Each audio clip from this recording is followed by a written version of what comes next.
रोज की दो चाय और हेलो दोस्तों, तो कैसे हैं आप सब। आज हम करने वाले हैं एक नई पाठ की शुरुआत और उसके क्रियाकलाप भी। तो यह पाठ लिया गया है आपकी पुस्तक सारंगी कक्षा 2। तो वह पाठ लिया गया है इकाई एक परिवार और पाठ का नाम है टिल्लू जी। जी हाँ, टिल्लू जी। और यह पाठ है आपका पृष्ठ संख्या 23 पर।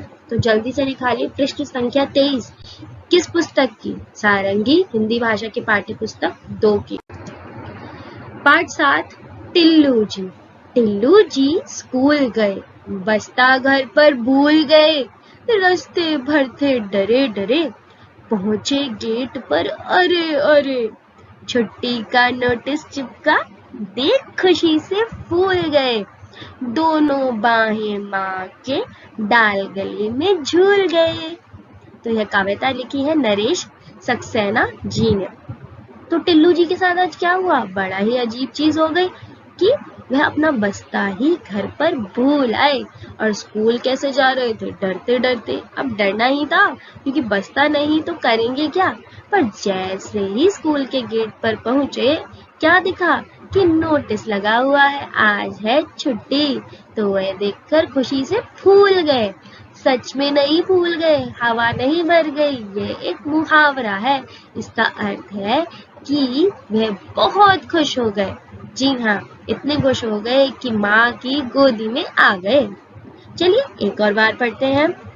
टिल्लू जी स्कूल गए, बस्ता घर पर भूल गए, रास्ते भर थे डरे डरे, पहुंचे गेट पर अरे अरे, छुट्टी का नोटिस चिपका, देख खुशी से फूल गए, दोनों बाहें माँ के डाल गले में झूल गए।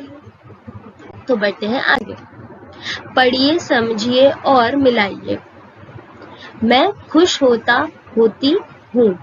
तो अब आपको बताना है कि जैसे इन्होंने लिखा कि मित्रों और सहेलियों को देखकर वह खुश होती है, शिक्षक को देखकर, माँ को देखकर। तो दो और चीजें बतानी है जिसे देखकर आप खुश होते हैं। तो पहले तो मैं पिताजी को देखकर खुश होती हूँ और दूसरा मेरे बड़े भाई को देखकर खुश होती हूँ। आगे, शब्दों का खेल, पढ़िए, समझिए और लिखिए। तो हमें ये अंक को इन सारे ही शब्दों से मिलाना है और एक नया शब्द बनाना है। तो अंक को गूर से मिलाया तो क्या बना, अंगूर। अन को जीर से मिलाया तो क्या बना, अंजीर। अन को डा से मिलाया तो अंडा। अन को दर से मिलाया तो अंदर। अंक को बर से बुलाया तो अंबर। अंगूर, अंजीर, अंडा, अंदर, अंबर। अब हम पढ़ेंगे कहानी किसकी, नटखट दिवाकर की। तो ये बड़ा ही शैतान है दिवाकर, तभी तो पूरी कहानी का नाम है नटखट दिवाकर। तो चलिए पढ़ते हैं कि वह कैसे बहुत ज्यादा शैतान है। दिवाकर 5 वर्ष का नटखट लड़का है। सारे दिन ठिठोली करता है और सबको हंसाता है। उसे गणित सीखने की बहुत लगन है।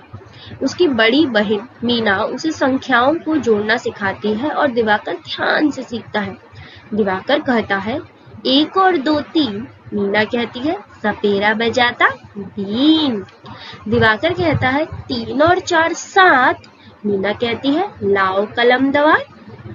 दिवाकर दौड़कर कलम दवात ले आता है और मीना उसे संख्याओं के जोड़ लिखना सिखाती है कि 1 और 2 3, 3 और 4 7। हम भी तो गणित में ऐसे ही लिखते हैं ना।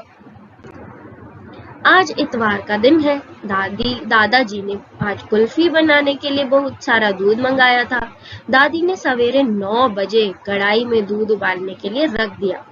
दूध को कभी माँ और कभी चाचा जी थोड़ी थोड़ी देर में चम्मचे से चलाते रहे। 10 बजे तक दूध गाढ़ा हो गया और माँ ने उसे ठंडा होने के लिए रख दिया। दिवाकर बड़ी उत्सुकता से सब देख रहा था। 11 बजे चाचा जी बाजार से बर्फ ले आए और उसे कूटकर मटके में भर दिया। उसमें नमक भी मिला दिया। दादी और माँ ने गाढ़े दूध में चीनी, केसर तथा पिस्ते और बादाम काट कर डाले। फिर कुल्फी के तिकोने में दूध भरकर मटके में डाल दिए। जब तक 1 बज गया था। दिवाकर ने दादाजी से पूछा, दादाजी कुल्फी कब तक बनेगी? दादाजी ने कहा, बेटा 5 बजे तक बनेगी। दिवाकर मीना के साथ खेलने चला गया। कुछ देर बाद दिवाकर ने दादाजी के पास जाकर पूछा, दादाजी क्या बजा है? दादाजी ने अपने कमरे में लगे घंटे की ओर देखकर कहा, बेटा 2 बजे हैं। दिवाकर बेचैनी से 5 बजने की प्रतीक्षा करता रहा। कुछ समय बाद वह फिर दादाजी के पास गया और पूछा, दादाजी अब क्या बजा है? दादाजी ने फिर घंटे की ओर देखा और बोले, बेटा 3 बजे हैं। दिवाकर ने भोलेपन से खुश होकर कहा, दादाजी 2 और 3 और 5 होते हैं, तो अब 5 बज गए, इसलिए कुल्फी खा सकते हैं। दादाजी हंस पड़े। उन्हें दिवाकर की कुशाग्र बुद्धि पर बहुत आनंद आया, तो उसने 2 बजे और 3 बजे को मिलाकर 5 बजे 5 बना दिया। कैसा होता है आप मुझे बताइए, और मुझे यह भी बताइए कि क्या आपको घड़ी पढ़नी आती है? आती है तो बहुत अच्छी बात है। और यह मैं आपको बताती हूँ कि यह कहानी लिखी है मालती देवी जी ने। मिलते हैं अगली बार एक नई कहानी और उसके क्रियाकलाप लेकर।